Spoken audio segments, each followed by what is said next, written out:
Բարև ձեզ, իմ զրուցակիցը հանրային գործիչ Միքայել Հայրապետյանն է։ Բարև ձեզ, պարոն Հայրապետյան։ Բարև ձեզ։ Այսօրվա Հայաստանում ինչն է ամենաշատը ձեզ անհանգստացնում եւ ինչն է ամենաշատ ուրախացնում։ Անհանգստացնում է մեր իշխանությունների եւ ընդդիմության ոչ պրոֆեսիոնալ, ոչ ազգային լինելը եւ ոչ թիրախ են դարձրել մեր ամենակարևոր կառույցները եւ արժեքները։ Իսկ ուրախացնող թերևս այն է, որ անկախ այդ թիրախավորումից նորմալ սերունդ է գալիս, որին չի կարողանում պղծել անգամ թիրախավորած իշխանությունը եւ ընդդիմությունը։ Դա ասում եք նաեւ որպես դասախոս, որ առնչվում եք անընդհատ ուսանողների հետ։ Այո, հենց որպես դասախոս, որ առնչվում եմ եւ տեսնում եմ, թե ինչքան լավ ներս ունեն իրենք եւ ինչքան խեղճ երեխեքի գլուխ ինչքան աղբ են լցրել եւ ինչքան փորձել են այլ արժեքների ուղղությամբ տանել, ինչ կարգին որակ կա այնուամենայնիվ մարդկային որակ։ Մեծ իմաստով ինչ են ուզում իրենք ապագայից, ինչպիսի Հայաստանում են ուզում ապրել։ Ցավալի պահն ասեմ, հետո ուրախալին, հա, ցավալին այն է, որ մի զգալի հատված հույս չի կապում Հայաստանի հետ։ Ուզում են գիտելիք ստանալ եւ իրացնել դրսում։ Եվ իրացվել, հենց իրենք էլ իրացվել դրսում, ոչ միայն գնան, այլ նաեւ իրենց գիտելիքն իրացնեն դրսում։ Իսկ ուրախալին այն է, որ մեծամասնությունը ծնվել է Հայաստանում եւ այլ տիպի անձնագիր չի տեսել վրան SSSR գրած։ Իրենք այլ բան չեն պատկերացնում, քան Հայաստանի պետականության մեջ ապրելը։ Այսինքն դա նրանց համար կենսակերպ է դարձել, թթվածին է դարձել։ Այնպես որ ամեն ինչ մռայլ չէ, ինչքան էլ փորձում են մթագնեն մեր ապագան եւ Հայաստանին շատ էլ լավ լուսավոր ապագա է սպասում, եթե չափազանց վատ քայլեր չկատարենք, եթե չափազանց տգետ չլինենք, ինչպես մեր նախնիներն եղան։ Հասուն հասարակության նշանները, որոնք են ըստ ձեզ եւ հակառակը։ Եկեք ճշտումանենք, որ մենք չունենք դեռ հասարակություն։ Իհարկե ես երջանիկ կլինեի, եթե գիտական իմաստով եք ասում, երջանիկ կլինեի, որ մենք ունենայինք հասարակություն։ Մենք ունենք շատ լավ ժողովուրդ, որի միջից արդեն մի զգալի հատված քաղաքացի է դառնում։ Այսինքն հասարակությունը բաղկացած է քաղաքացիներից, իսկ հասուն հասարակությունը առավել եւս ընդհանուր արժեքներով մերվածն է, հասուն հասարակությունը, որ ունի ընդհանուր արժեքներ, տաբուներ ունի, որ ունի իդեալներ։ Մեր հասարակությունը, մեր ժողովուրդը առայժմ եւ հասարակության սաղմերը ցավոք սրտի դեռ չունեն ընդհանուր արժեքները եւ չունեն ընդհանուր տաբուները, ինչը չի կարելի։ Դրա լավագույն վկայությունը, ամենալավ բարոմետրը, այդ լակմուսի թուղթը մեր սոցիալական ցանցերն են։ Մենք չունենք դե արժեքները չունենք։ Յուրաքանչյուրն իր համար ունի, այսինքն մենք կոտորակված ենք, ատոմիզացված ժողովուրդ ենք հիմա մենք դարձել։ Ամբողջ աշխարհում չի հիմա այդպես։ Ոչ, ամբողջ աշխարհում չէ։ Ամբողջ աշխարհում գաղափարական ճգնաժամ կա, դա հստակ երևում է, որովհետև հասել են մի կետի զարգացած երկրներում, որից այն կողմ անորոշություն է։ Դա մշտապես եղել է։ Ամեն անգամ արդյունաբերական հեղափոխությունների ժամանակ, իսկ մենք 4 արդյունաբերական հեղափոխություն ենք ունեցել մարդկություն, անգոնե եվրոպական հատվածում, մեզ էլ եթե համարենք արևմտյան քաղաքակրթության ետնապահ մի մասնիկը,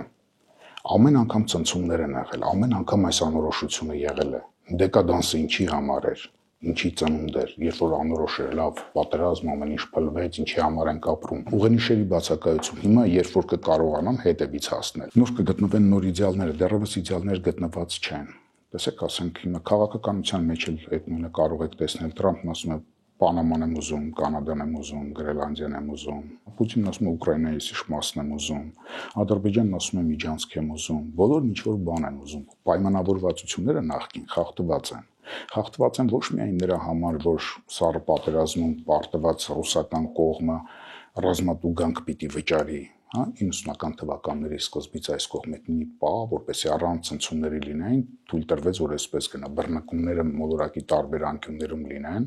այնտեղ պատերազմեն, բայց ոչ երբեք այսպես հենց Եվրոպայի սրտում պատերազմ լինի։ Մի անգամ այդպես եղավ 21-րդ դարը հենց այդպես էլ մուտք գործեցին, երբ որ խաղաղ Եվրոպայում Բելգրադն ռմբակոծվեց, հա, քաղաքակիրթ եվրոպական ուժերի կողմից։ Որ այս տրամաբանությունը հաստատ ճշգրիտ գործում է, կարող ենք հետ գնալ, տեսեք, երբ որ սեպագիր էր գիրը, հա, մարդիկ ձախից աճ, որտեղ այդպես ավելի հեշտ էր։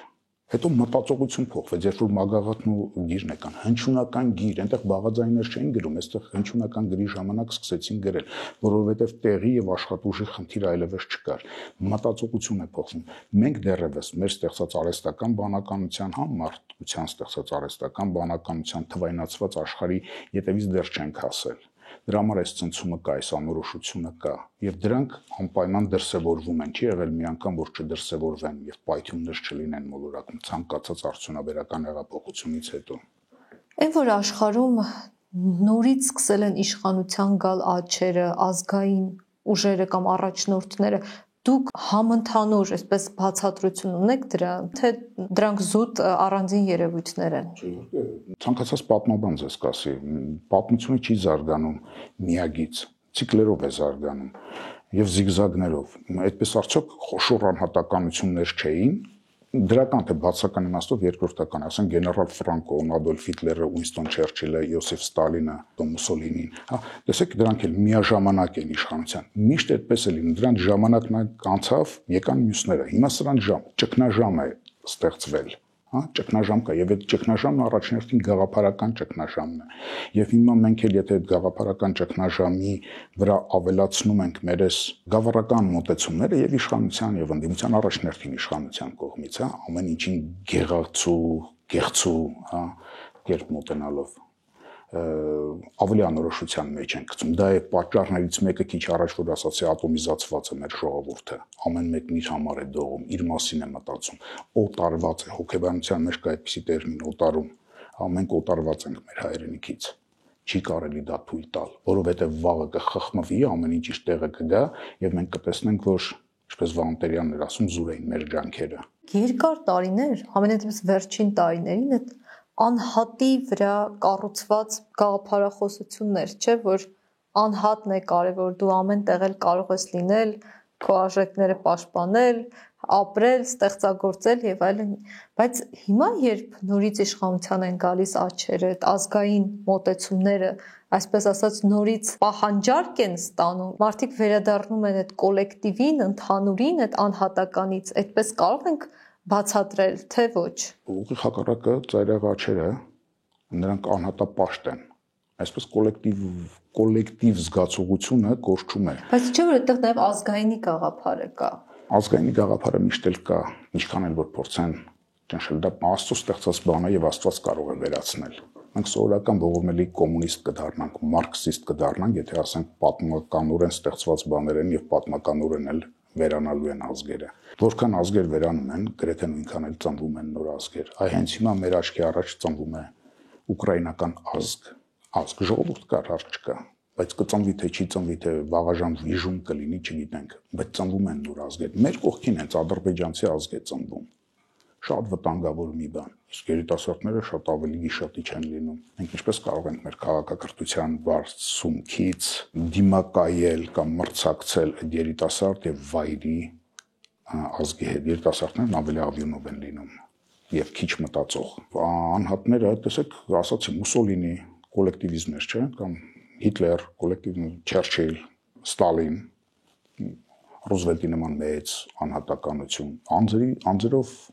շատ բան է պայմանավորված, դրանք երբեք չեն կորչի։ Ընդհակառակը դաչակողմյան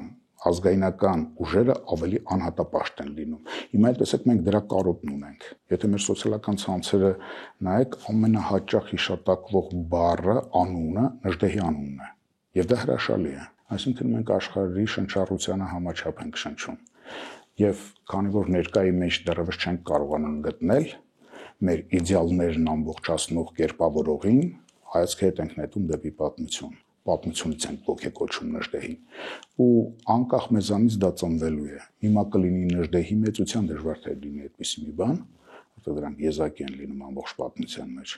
բայց նրա արժեքները կրողներ կծնվեն, կլինեն։ Հուսալվել պետք չէ։ Ես անդադ շատ սիրում եմ Նժդեհի այդ խոսքը հիշել, երբ Անդրանիկ Զորավարի, Անդրանիկ Կոզանյանի մասին ասում էր, այ, երբ որ օրհասական վիճակ է,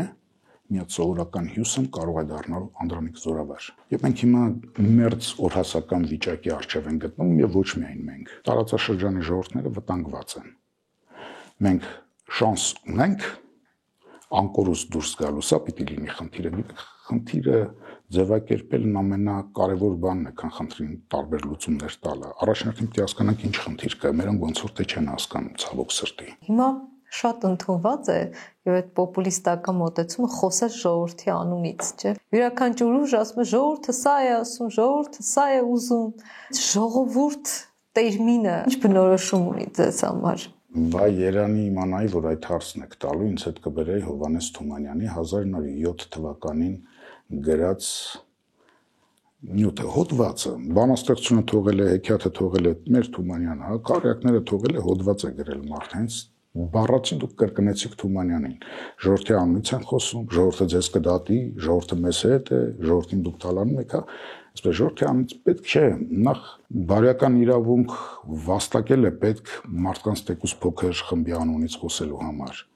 Իսկ մենք քանի որ բարոյականությունն անգամ գլխի վրա շրջել ենք, բարոյականությունը, որ ինքը հոգևոր կատեգորիա է, բանական կատեգորիա է, մենք ընկալում ենք այսօր բացառապես ֆիզիկական կատեգորիա որպես, հա, Լևի գնաց ուրեմն անբարոյական է, բայց որ ընկերոջը գցեց, այդ մասին խոսք չկա։ Իսկ որ ժողովրդի անունից են խոսում, վատ են անում։ Ինչու կրկնեմ, որտեղ անբարոյական են։ Իսկ ժողովուրդը ինչ է, ժողովուրդը ինչ որ բանով կամ ժողովուրդը ազգի նախահիմքն է, ազգը շատ ավելի բարձր կատեգորիա է։ Գենոտիպով նույնական եւ իրենք իրենց այդպես իդենտիֆիկացնող, նույնականացնող մարդկանց խումբ են։ Դա է ժողովուրդը։ Իսկ եթե արդեն ազգի մակարդակի է բարձրացած, ուրեմն ունի միասնական իդեալներ, գուցե երանգային տարբերություններով, բայց գունային նույնություն ունի։ Այսինքն, եթե ընդհանուր իդեալներ ունեն, ժողովուրդը արդեն ազգ է դառնում։ Այո, որը ունակ է պետություն ունենալու։ Հիմա սահմանման մեջ այսպես է, չգիտեմ ցավոք սրտի թե բարեբախտաբար, ազգեր են նրանք, որոնք պետականություն ունեն։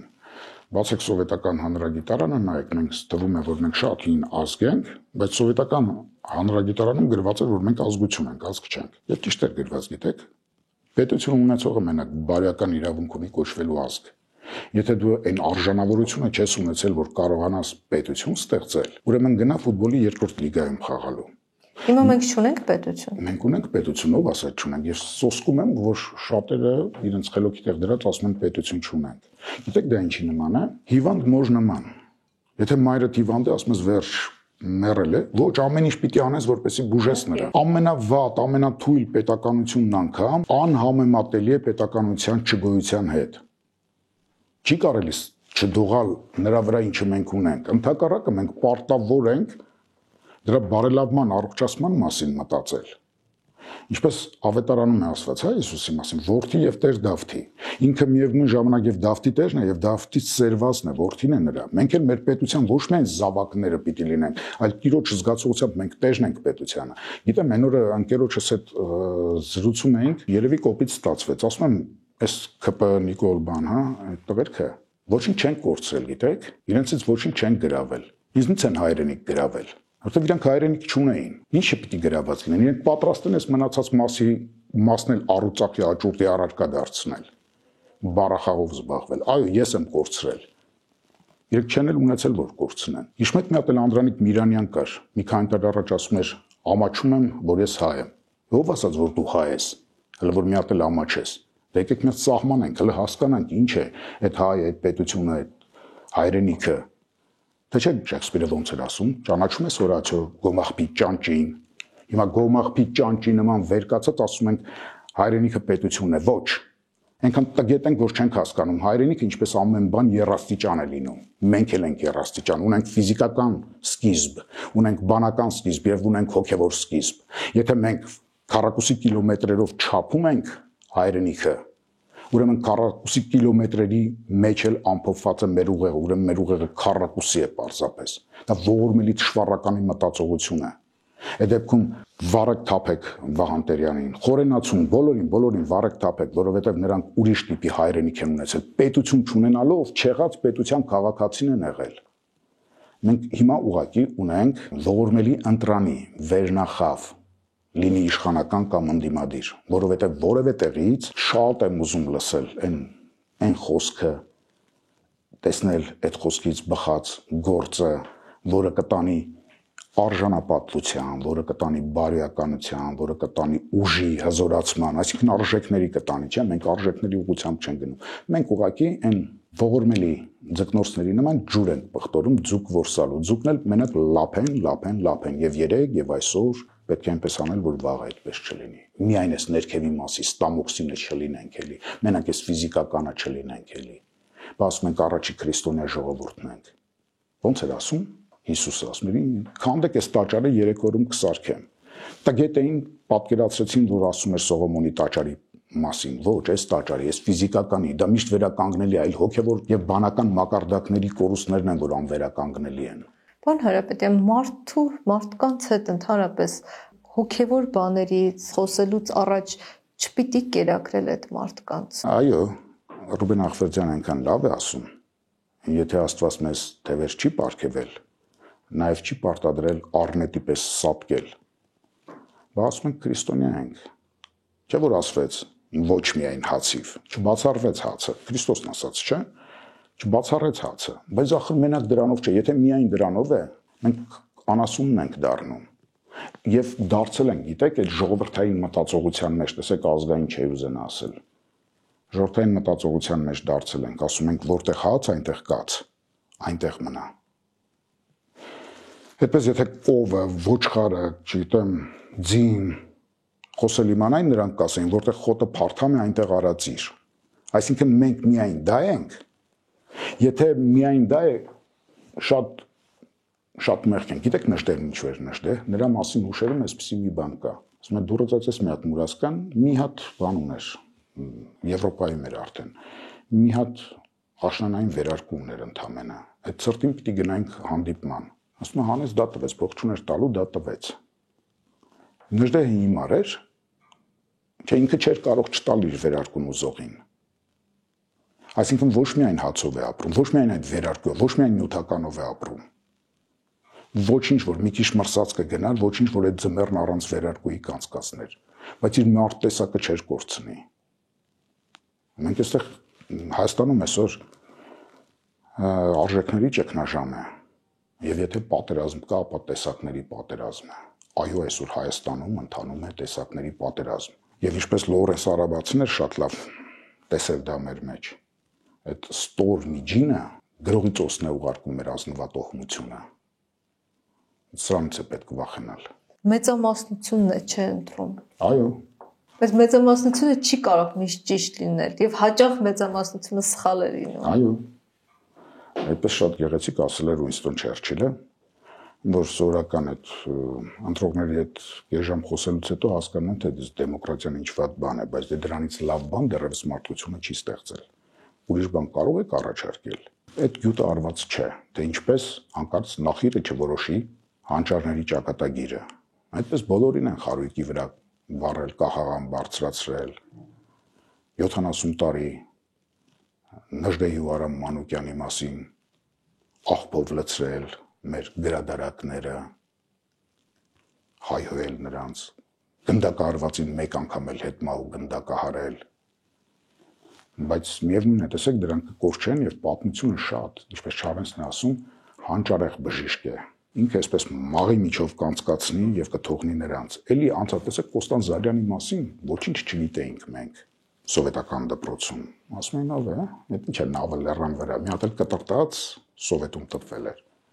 Հիմա մենք տեսնում ենք, որ նրանց անունները ովքեր որ կային, ողորմելի թշվառականներ են սովետահայ գրողների 90%-ից ավելին, այնտեղից հատուկ են մարդիկ են մնալու 100 տարի հետո։ Բայց Կոստան Զարյանը միշտ մնալու է։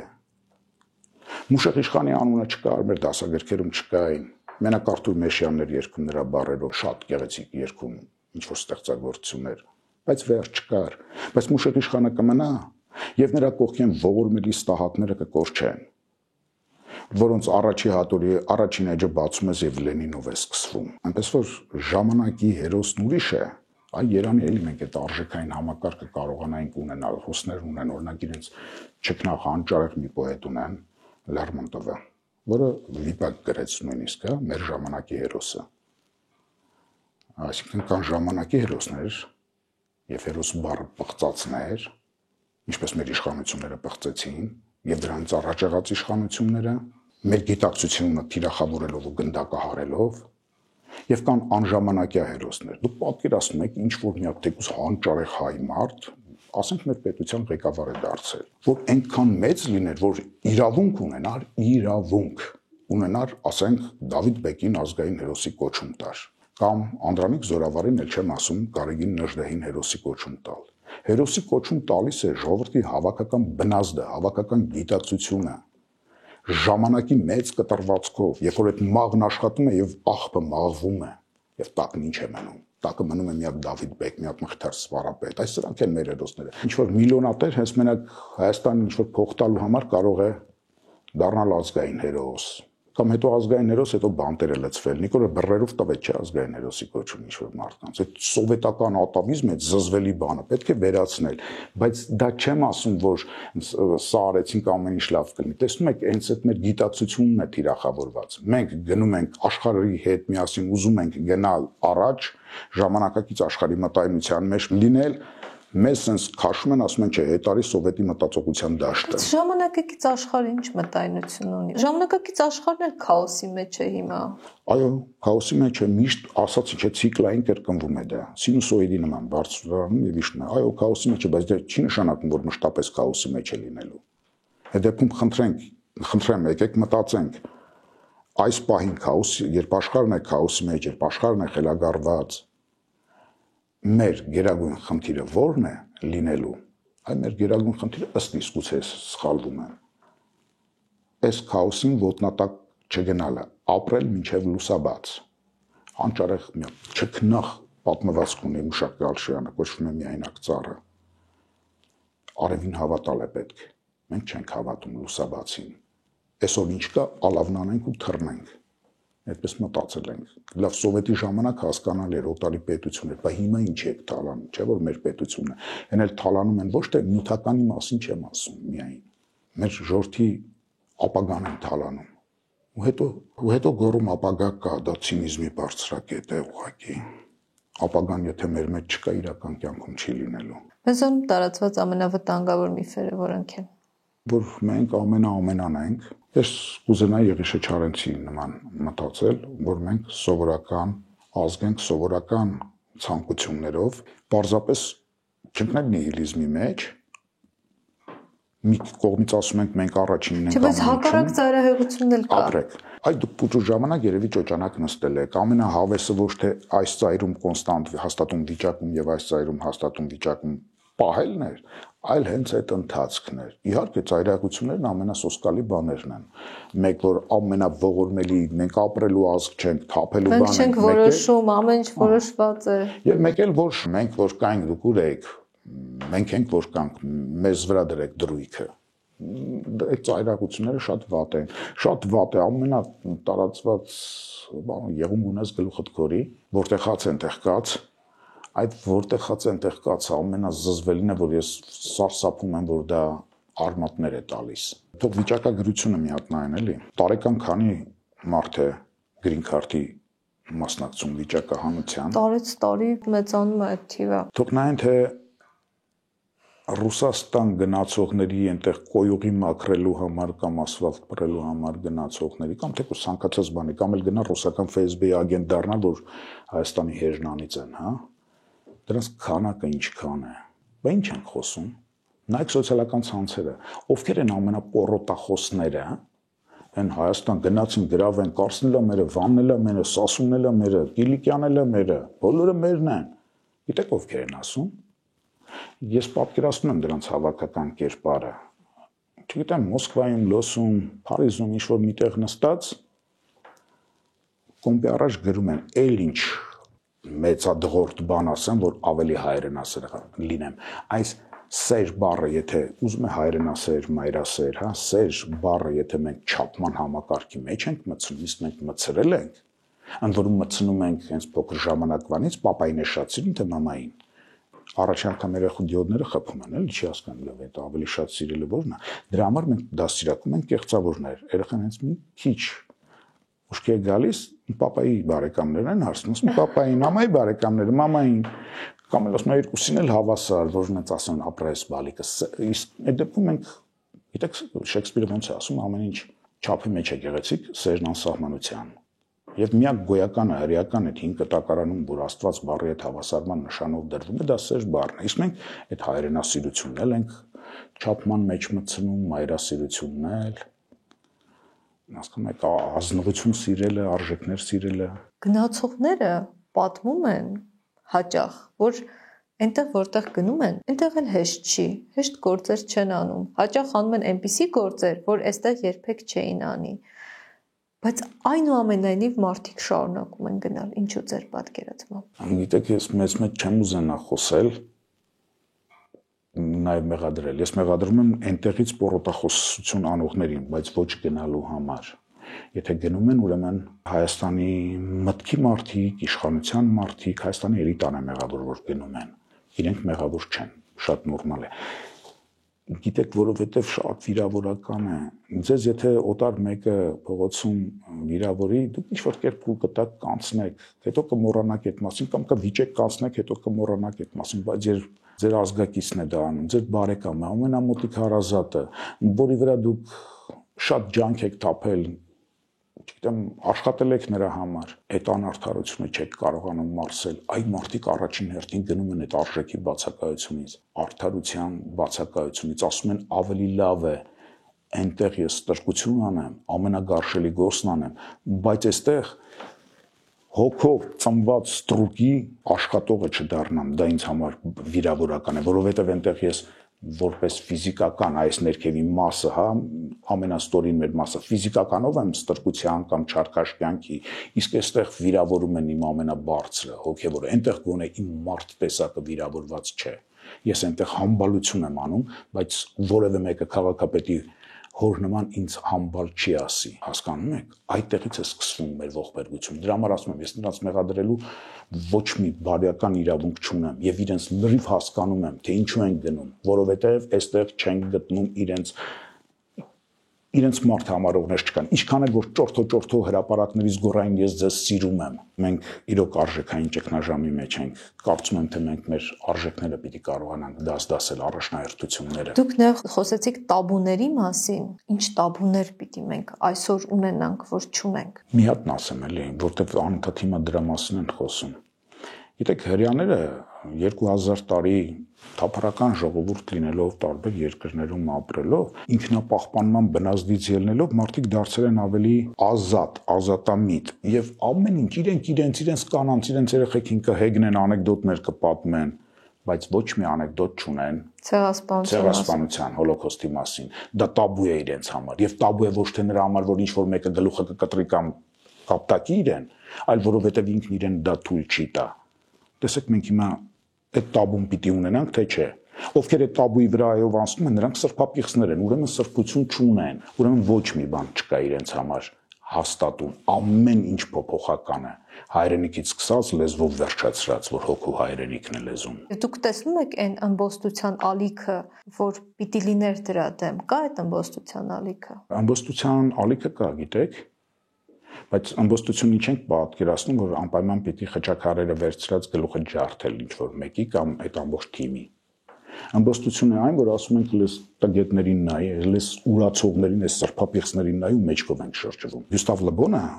շատ լավ բան է ասում, պայքարի երկու ձև կա, հա?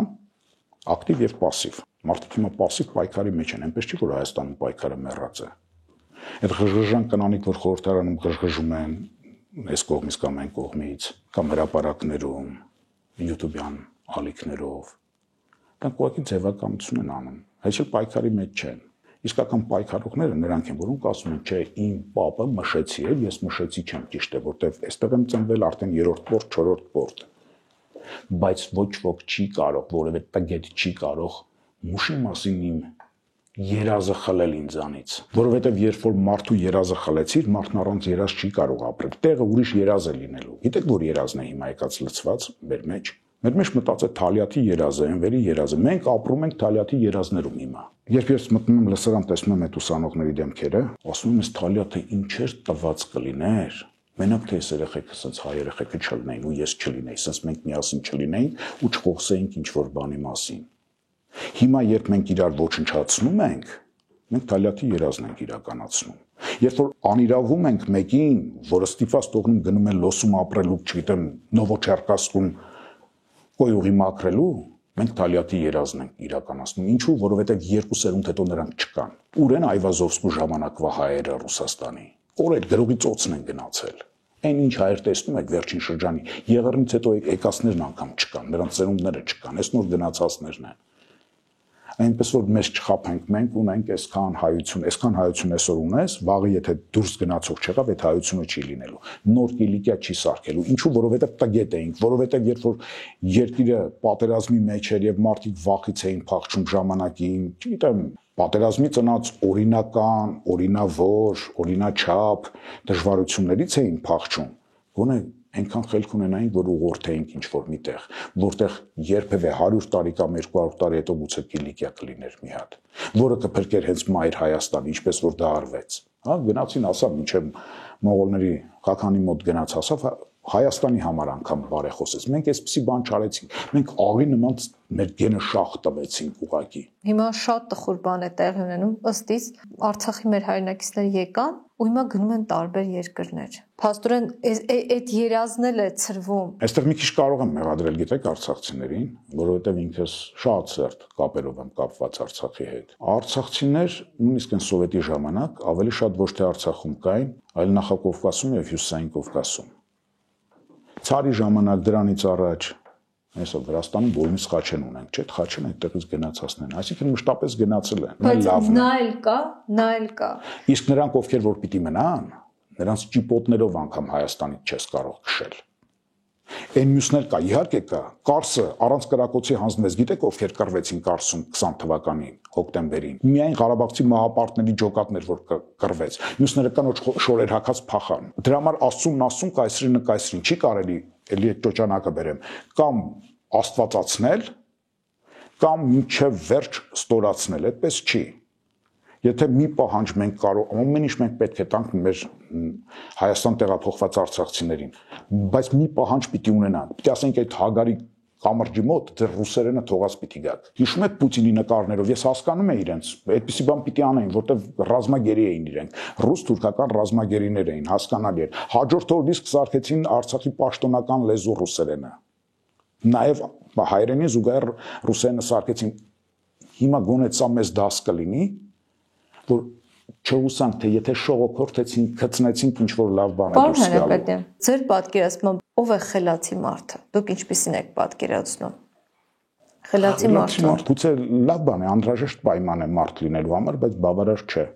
Չգիտեմ, խելացի մարդն չի էլ հետաքրքրում։ Ինձ ավելի շատ հետաքրքրում է ազնիվ մարդն ով է, արժեքներ ունեցող մարդն ով է։ Խելացին կարող է զուբրի տարած լինի, խելացի լինի, բայց հետո զուբրի տարածը կարող խելացի լինել։ Չէ, մենք դրանց ենք ասում, ով դիպլոմ ունի, ասում են, բայ երեխես բարձրագույն ավարտ, աստեղ գործ ունի, դրա համար գնացել է Ռուսաստան։ Այսինքն ինչ է բարձրագույն ավարտ, այդ խելացին դա է, ինչով է չափում խելացին։ Ես ինքս չափման միավոր չունեմ։ Ես կարող եմ ասել ընդունակ, որը կարող է բացարձակ բարձրագույն կրթության, նույնիսկ տարական կրթության երես տեսած չլինել։